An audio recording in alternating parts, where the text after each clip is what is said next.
Oi, ni aje? Karibu sana, hii ni exclusive news kutoka Icon TV.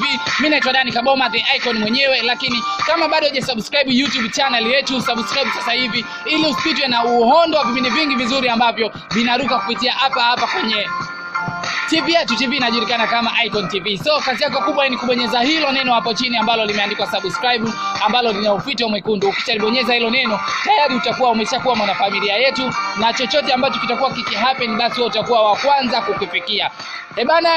Leo bwana nakusogezea alicholiposti Niki, ambacho alichoandika Niki wa pili, ambacho Nay wa Mitego leo ameamua kuliposti. Na ameamua kuliposti baada ya hivi karibuni Nay wa Mitego bwana alitangaza kwamba ana mpango wa kutengeneza kanisa, na akasema kwamba kanisa la kwake litakuwa tofauti kwa sababu makanisa mengi sasa hivi yamekuwa ni kama sehemu ya biashara. Akasema kwamba kanisa la kwake ni kanisa la watu wenye imani ya kweli na ni kanisa la waumini wa kweli kwa ujumla. Sasa leo ameripoti alichozungumza Niki wa pili. So rapa Niki wa pili kutoka katika kundi la weusi ameungana na Nay wa Mitego kusema kwamba kuna baadhi ya wachungaji wanatumia makanisa hivi sasa kufanya biashara na kujiingizia kipato. Kwa upande wake Niki wa pili anasema wachungaji wanajua sana biashara kwa kuwa wanajua mahitaji ya watu kulingana na wakati, jambo ambalo huwafanya wachungaji hao kuja na maombi ya kitu ambacho huenda wakati huo ndio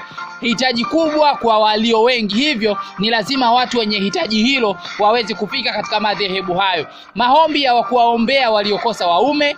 Wachungaji wanajua biashara sana, wanacheza na mahitaji ya soko, aliandika Niki wa pili. Mbali na hilo, Niki wa pili bwana amefunguka na kusema katika muziki hakuna kitu kinachoitwa kubebwa, bali anatakiwa kufanya kazi ya kiukweli ili kuendelea kuwepo katika ramani ya muziki. Hivyo ndio alichokiposti Niki wa pili, then Nay wa Mitego bwana naye akaamua kuliposti huo ujumbe. So mimi naitwa Dani Kaboma, the Icon mwenyewe, kwa exclusive news na habari ambazo zina hang kutoka kila hengo ya dunia.